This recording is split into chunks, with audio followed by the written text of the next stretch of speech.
それでは北温泉旅館突撃します。さあ、この奥が天狗の湯です。うおー、あった、天狗の湯、すごいっす。Get on up, get on down, get on the, get on the, get on the, get on up, get on down, down, down, down, get on up, get on down, get on the, get on the, get on the, get on up, get on down.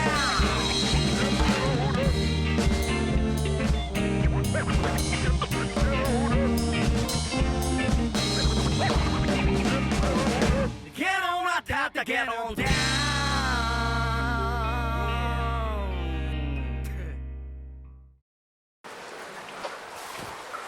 しかも貸し切り、誰もいないです。最高。すごくないですか、この天狗。めちゃめちゃ大きいです。ほら、鼻の長さ 1.5 メートルぐらいかもって言ってたけども、それは言い過ぎですね。でもめちゃめちゃでかい天狗の面がある天狗の湯です。奥は多分露天風呂かな。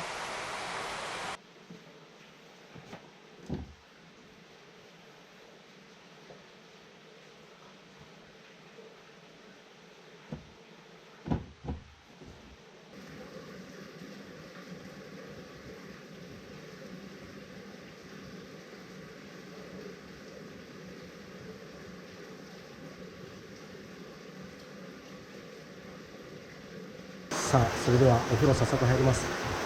2日ぶりの温泉なのでめっちゃ楽しみです。絶対気持ちいいだろうね。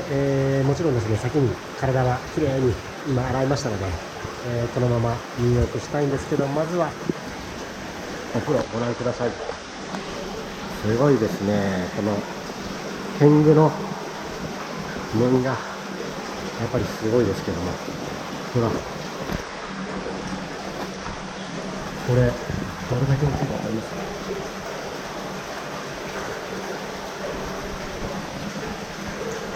そして木組みで天井からはですね、これだけ綺麗な光が差し込んでます。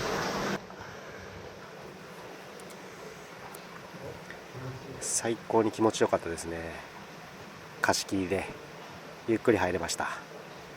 で、温泉に入る前ですね、入り口に温泉成分表っていうのがあるので、これを見るとどんな成分が入っているか、どんな効能があるかっていうのが分かります。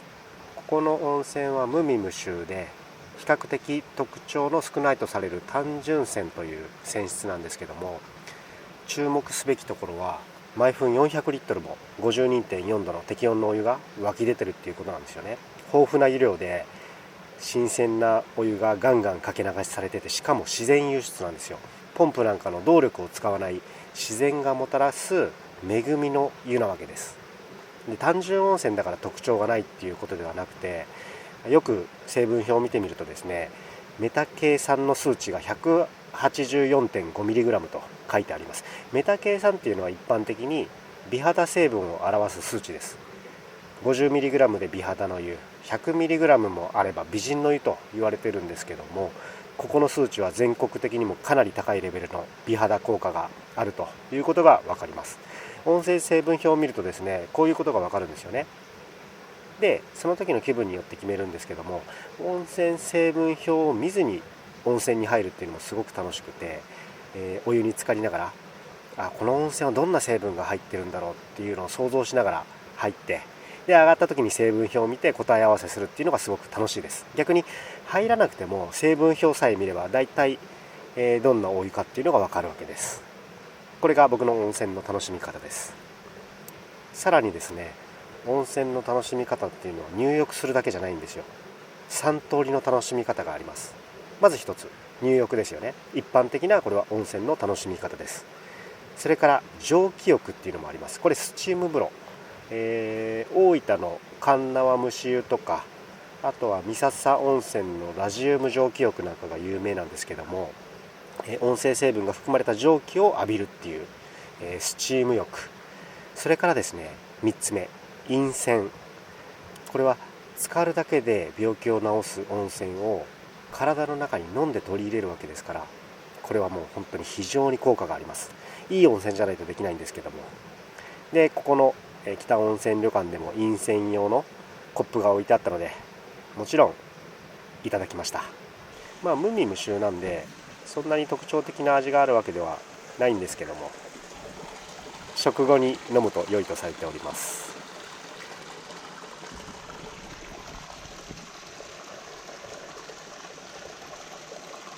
でこうやってドバドバと源泉がかけ流しされる湯口の周りにはびっしりと堆積物があります。これは温泉成分が長い年月をかけて固まったものです。堆積物を見てですね、うっとりするようになればあなたも一人前の温泉マニアです。さあちょっとね、外行ってみましょうか。もちろん裸です。露出癖のある方なんかはこういうところで合法的に自分を解放することをお勧めします。もちろん裸です。最高に気持ちいい。自然の中でね、裸でいると人間もたくさんいる動物のたった一種に過ぎないんだなと、そういうふうに実感させられますね。さあもう一つ、河原の湯。こちらはですね、石造りの通路を進んだ先に露天風呂があります。開放感がいいですね。ドバドバとホースからお湯が出ております。なんかこういう作りなんかもですね、安っぽさが逆に当時、系の温泉っぽくていいですよね。僕はこういうのすごい好きです。あんまり作り込まれた綺麗な高級旅館もいいですけども、で景色がねすごくいいので、隣にはこう川が流れてて、奥には滝が見えて、景色がすごくいいのでこっちに目を奪われがちなんですけども、一番見てほしいところは景色じゃないんですよ。見てください、これ分かります？お湯がね大量に溢れ出てます。温泉好きにはたまらないオーバーフローというものです。これだけオーバーフローしてるということは、浴槽内のお湯が常に入れ替わっててとても新鮮だっていうことが分かります。止めどなく流れる源泉と贅沢にあふれ出すオーバーフロー、見ているだけでうっとりしてしまう光景です。さあこちらは屋外の温泉プールです。滑り台まであります。 YouTuber としてはここでね滑る絵を撮るべきだとは思うんですけども、すっごいヌルヌルしてるのでやめましたテルマエロマエの撮影で使われてたシーンは確かここの屋外プールですね。阿部寛ファンの方はぜひこの滑り台滑ってみてください。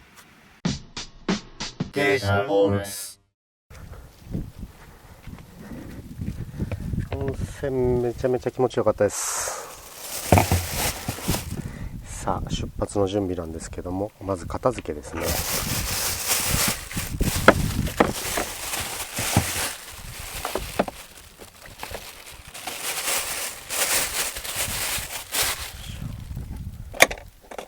所定の位置に戻すのと、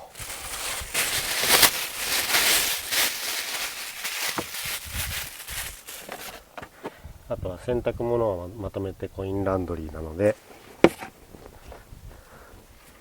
脱いだ服はこれ洗濯物入れなんですけど、この中に入れときます。帽子はファブリーズしてまた同じところにかけときます。よいし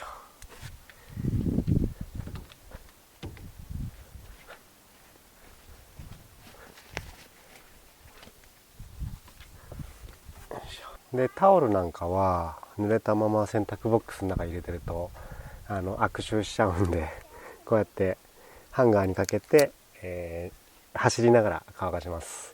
で乾いたら洗濯物ボックスですね。さあ次どこ行きましょうか。北に登りたいですけども、鳴子温泉の前に仙台行こうかな。ここから仙台ってどのぐらいかかるんだろう。仙台今3時でしょ。3時4567、夜の7時に仙台に着く感じか。やってっかな。ちょっと仙台にねちょっと気になるお店があるんで。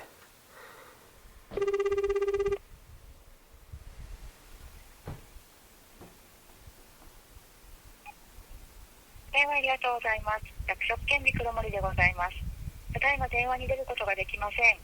営業日の火曜から土曜。中華料理屋さんで黒森さんっていうところがあって、そこ今、自粛の影響でテイクアウトはやってるっていうことだったんで、そこ行きたいなと思ったんですけど、今日分はもう完売で、明日明後日もお休みだったんですよね。明日鳴子温泉行って、秋田の温泉でも攻めようかな。宮城、秋田、青森っていう風にちょっと攻めていこうかと思います。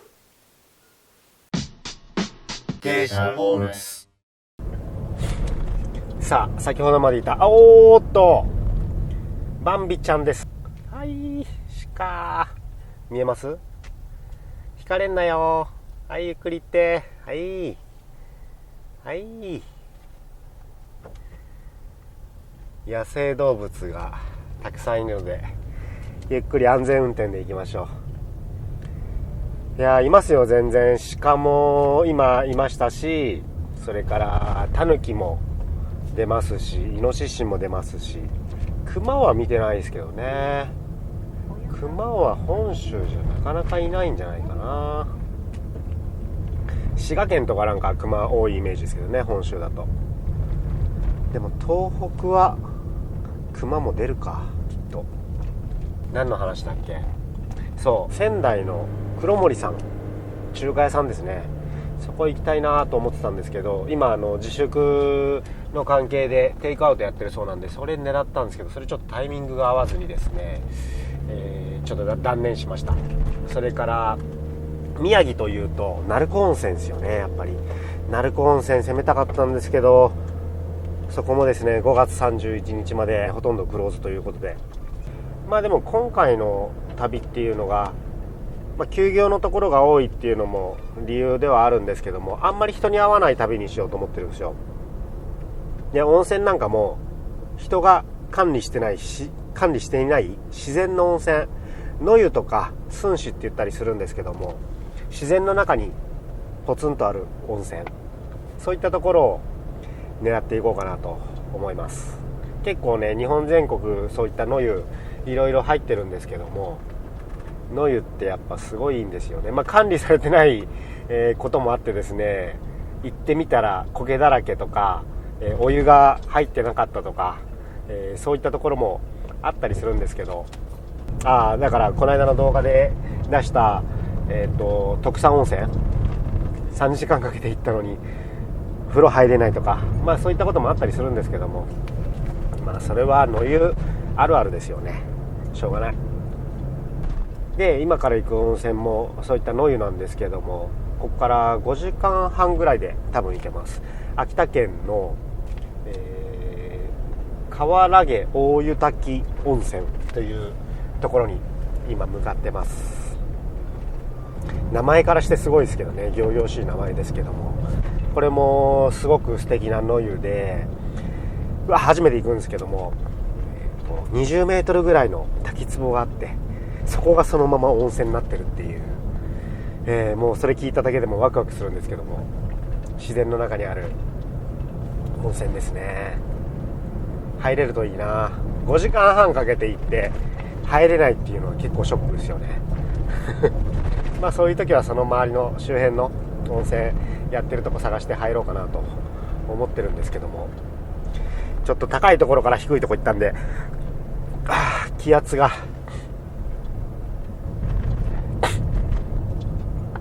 耳抜きしました。一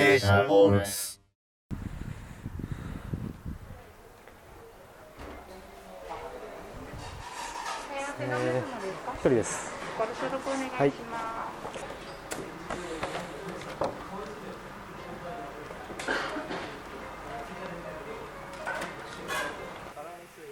さあ、本日の夕食はラーメンです。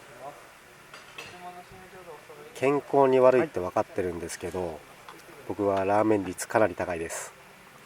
今日はですね、激辛味噌野菜ラーメン餃子セットです。野菜たっぷりなんでちょっと健康なものを食べてるような感覚に陥りますが、ラーメンですラーメンはかなり好きでですね、一番好きなのは久留米系の豚骨ラーメンですね。あとは具がカニとわかめだけのシンプルな塩ラーメンとかも好きです。北海道の。で、僕のソウルフードのラーメンっていうと宇部ラーメンっていう、久留米ラーメンを源流に持つ博多豚骨とはまたちょっと違うラーメンなんですけど、かなりドロドロした濃厚なラーメンです。一休っていうお店が宇部にあるので、山口県の宇部市にあるので、ぜひですね行かれた時には宇部ラーメン、一休ラーメン食べてみてください。美味しいかどうかというと、かなり好き嫌い分かれると思うんですけども、僕はその味で育ったので、実家に帰ったら必ず行くラーメン屋です。で、この間ですね、デジタルホームレス流バーベキューっていう動画を作ったんですけども、結構好評だったので、今日はデジタルホームレス流ラーメンの食し方をご紹介します。こうやってですね、ラーメンをすすりますよね。でも暑いとやけどすると、暑いから急いで食べるとやけどするんですけども、でも冷めないうちに早く食べたい、そんな僕が開発した方法を今やりながら食べてるんですけども、いいですか。こう口に入れて咀嚼します。こう噛んでる間にですね、次の麺を上げて冷ましておくんですね。で、咀嚼して飲み込んだら冷ましてたラーメンをすすり込みます。そしてまた咀嚼しながらラーメンを次に食べるラーメンを上に上げとくんですね。空気にさらして冷まします。で、食べます。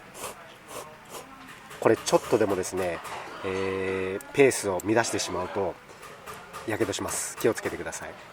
どうでもいいですけど、僕のラーメンの食べ方でした。で、たまにね、餃子をタレをしっかりつけてご飯にバウンドして食べます。で、味噌系のラーメンを食べるときは後半でお酢を大量投入します。お酢はね、体にいいと言われているので、ラーメンに入れてちょっとでも健康なものを食べているという錯覚を覚えるためです。ラーメンしょっちゅう食べるので、罪悪感を少しでも消すためにお酢は大量投入します。よく飛ばします。服なんかよく汚します。以上、デジタルホームレス流ラーメンの食し方でした。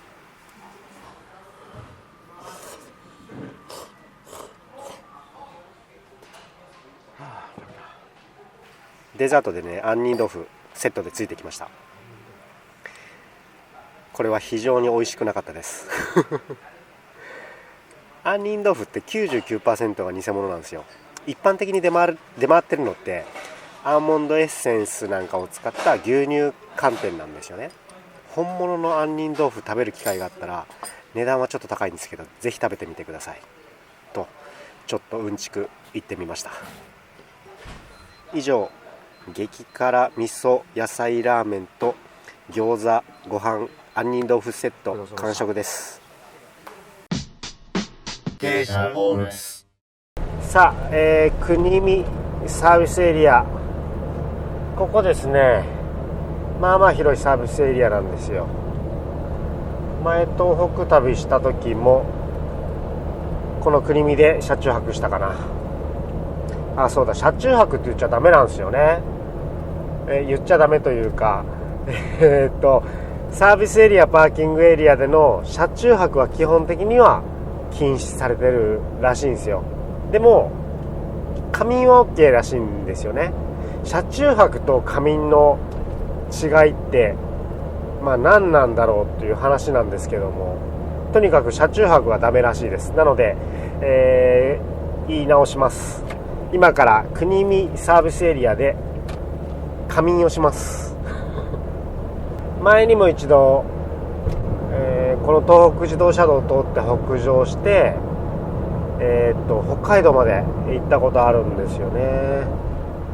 いや、車での旅ってめちゃめちゃいいですよ、本当に。特にこう車内で寝れるような、生活できるようなスタイルだったら、まあでもキャンピングカー借りちゃうのが早いですよね。キャンピングカー借りてちょっとね、1ヶ月ぐらい借りて旅行しちゃうとか、すげえいいと思いますよ。さあ、国見サービスエリアに着きました。あら、工事中か。ここね、まあまあ広いんですよね、止めるところが。でも工事中だから狭いかもな。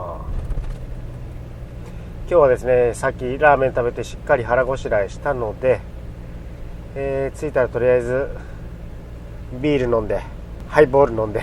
あ、めっちゃ狭いじゃん、国見。あらあらららららら、今改装中か、国見。めちゃめちゃ狭いっすね。明るいし眩しいし。これちょっと仮眠するのもしんどいんで、もう一個向こうまで行きましょうか。蔵王パーキングまで行きたいと思います。蔵王っていうとやっぱり雪山のイメージですけども、今年の冬はね、ちょっといろいろバタバタ忙しくて滑り行けなかったんですよね。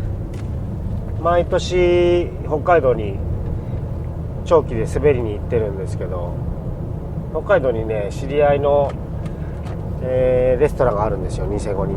そこの寮に勝手に潜り込んでですね、勝手に住み込んで、たまにそこのレストラン忙しい時だけお手伝いして、でずっとスノーボードやってるみたいな、そんな生活をしてたんですけども、去年はなんやらかんやら忙しくて北海道にも行けませんでした。今年は行きたいな。今年は行けるかな。蔵王パーキングまで21キロ。はい、国見工事中だったのでもう一個奥まで来ましたが、蔵王パーキングどうでしょうか。いやー、明るいな。ここも狭いし、あ、まあまあでも行けるか。よいしょ。一番こっち側に止めようかな。ねえ、端っこだったらそんなに暗くない、そんなに明るくないし。よし、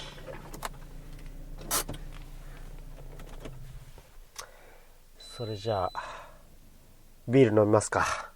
後ろにね、冷蔵庫もあるんですけども、まあドリンクだけなんで冷蔵庫稼働させるほどの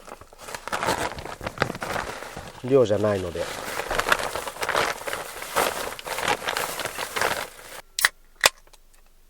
乾杯。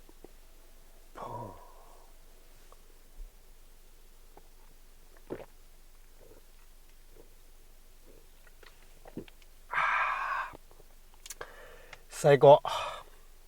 高速道路でサービスエリアとかパーキングエリアでお酒飲むことは法律には触れないんですよ。まあ売ってないですけどね、高速のコンビニにお酒は。